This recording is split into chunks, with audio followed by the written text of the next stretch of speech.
Now to the personal story of a Frog Lake First Nations man fighting to find a cure for diabetes. Insulin dependent himself, he decided to step up and garner some attention for the disease by trekking across Alberta. Here's the story of Tommy Quinney as he crosses the finish line of his epic journey.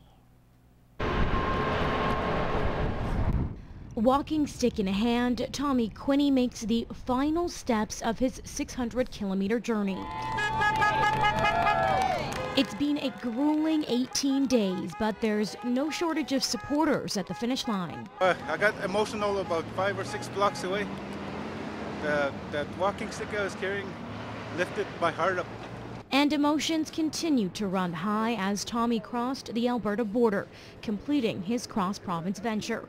Tommy started in Jasper April 19th and walked across Alberta raising money for diabetes research. For him, it was a spiritual journey. I woke up crying, showing me bits and pieces of how it would help my people, my native people and non-native people. A type 2 diabetic himself, Tommy knows all too well the struggles of the disease.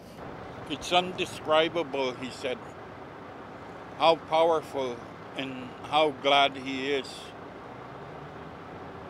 that he completed the walk. The celebration then shifted to Bud Miller Park, where Tommy's First Nation had a special surprise waiting, a $25,000 check from the Frog Lake First Nation for his selfless efforts. He expects to top his $50,000 goal with lots of donations still rolling in. And for Tommy, that just makes the blisters, sweat and tears all worth it, proving his family proud. I cried. Like, I was so overwhelmed with proudness and just happy overall. We were all so glad that he came for this diabetes walk here. Well, rock and roll is about more than just the music. It's about sending a message. In this week's Arts and Entertainment feature, Gerard Lampow introduces us to some young rockers spreading that positive message both on and off the stage. A youthful audience turned up to enjoy 3 rock acts as they entertained and inspired their fans. Singer-songwriter Taylor Jane is still getting used to the bright lights. I like to just be influenced by God in my writing, and I'm inspired by my father. Also on the card was Top of the Morning, whose leader has literally had a second spring.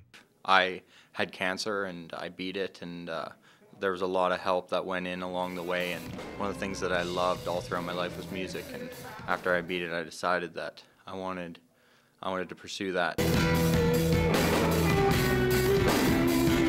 Headlining the cast was Kairos. They're based in the border city but tour and sell their music far and wide. We do just fine in Canada, but I think we're actually most successful in the United States.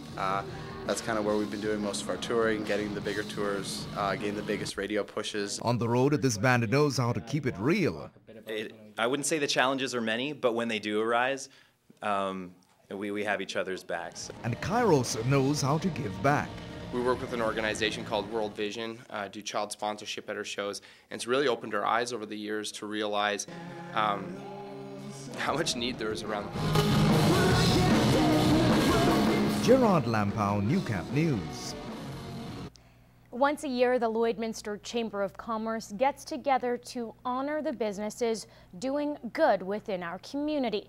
In this week's Chamber Chatter, Kelsey Bloxham takes a closer look at what exactly it takes to be a gala recipient during Business Awards Week. 2011 was the first time the awards were held at the Vic Juba Community Theatre, giving those in attendance a more intimate experience. It seemed more like that you were at some major awards like the Grammys or something like that, which it was nice the music was playing and it gave people more of a chance to intermingle with one another rather than just sitting at a table. And the event was made that much more special for Weber when she joined a long list of recipients for Downtown Business of the Year. It's just another avenue for us to be known by the community. Other categories include Rookie Business, Small Business, Community Spirit, and the Customer Service Award, to name a few. We'll send them a nomination package, and they have to answer 10 weighted questions, and those questions or those answers are then given to a panel of judges that review them and determine who will be the recipient. And it's kind of interesting. The judges are people that we don't know. I don't know who they are, and the board members don't know who they are. We have an awards coordinator, and that's the only person who knows who the judges are. And since winning her award, Weber says the benefits are incredible. It creates a lot of people being more aware that you are in town and for them to come by and have a visit. This year's nomination deadline is June 15th, with the awards gala in October. Kelsey Bloxham, Newcap News. Chamber Chatter is brought to you by the Lloydminster Chamber of Commerce. Achieve results, a stronger voice.